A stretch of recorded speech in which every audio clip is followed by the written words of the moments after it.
You may remember us. This is Elliot. This is Paul.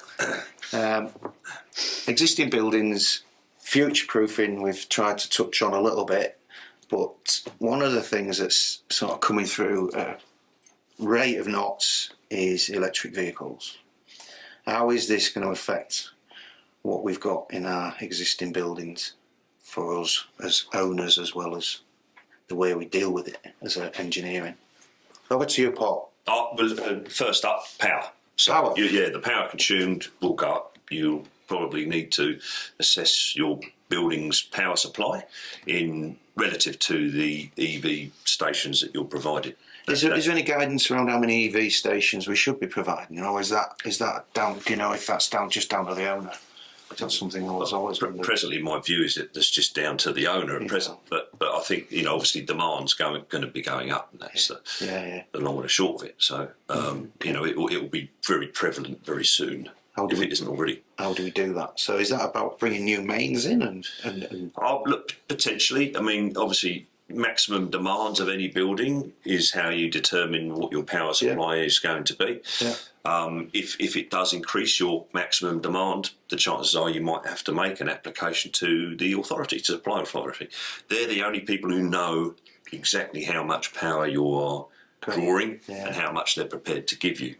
If that changes in any way, the application would allow you to increase that. And there may be various impacts that might limit the number of stations that you can have. Okay. What else is going to be affected? Anything else? Yeah, a few things. I think. Yeah. More importantly, safety. Yeah. So there is limited research at the moment. Right. There's a lot being carried out on trying to benchmark an electric car fire. How big does it get? How long does it last? What happens if you have it next to a petrol-driven car? What happens if you get them two electric car vehicles together? Then you've got car stackers and all sorts of different arrangements that you can have cars in. The big difference between a traditional petrol-driven or diesel-driven car and the EV one is that the EV fire is substantially larger and happens much faster, typically, if you can get the batteries going. Okay. And it's orders of magnitude big. It's not just a little bit. It's pretty impressive. Wow. So at the moment, most of the fire engineering and stuff doesn't really account for them in terms of jet fan design or most performance solutions associated with basement car parking areas. Yeah.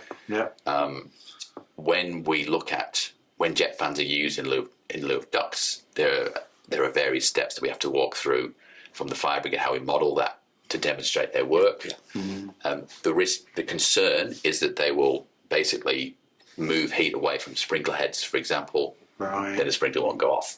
Okay. All that design work's based on research for traditional cars. EVs are a step up completely. Yeah, right. So there's all sorts of questions that need to be answered. I mean, it'll affect car park design massively. So are we going to have segregated areas where we put all our EV cars? Yeah. Do they have their own entry and exit? Like it's going to be, And even their own different kind of suppression as possibly. But that solution might work for 5 years, and then everyone wants an EV car, and now they're all EV cars. How do we carry on reducing fire resistance levels? How do we work with ventilation, smoke management? So it's a huge unanswered question at the moment. It's quite interesting because the first thing everybody seemed to come up with is how we're going to power it. Yeah. And then as you've said, in actual fact, the power bit might not be the thing that costs the most money, because at the end of the day, if you've got to rejig the fire services, it's not easy to do, is it? What we've seen so far is it's one or two spaces for new buildings, and we already know that affects the maximum demand. So I don't know what it's going to be like when you start to add on. So every space has got one. So it'll get particularly challenging in resi because residential car parks have a lot of storage in.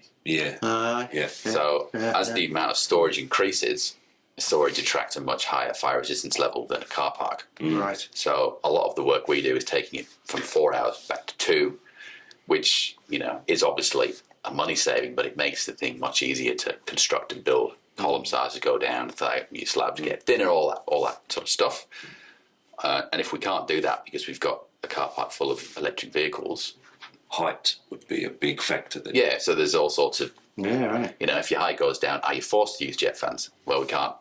That's more challenging now because we've got electric vehicles. Soften while they're used. So it's a very complicated question that needs some consideration. Yeah. Good. That's one to think about for sure, isn't it? Yeah, very good. Yeah. Thanks, guys. That's good. As always.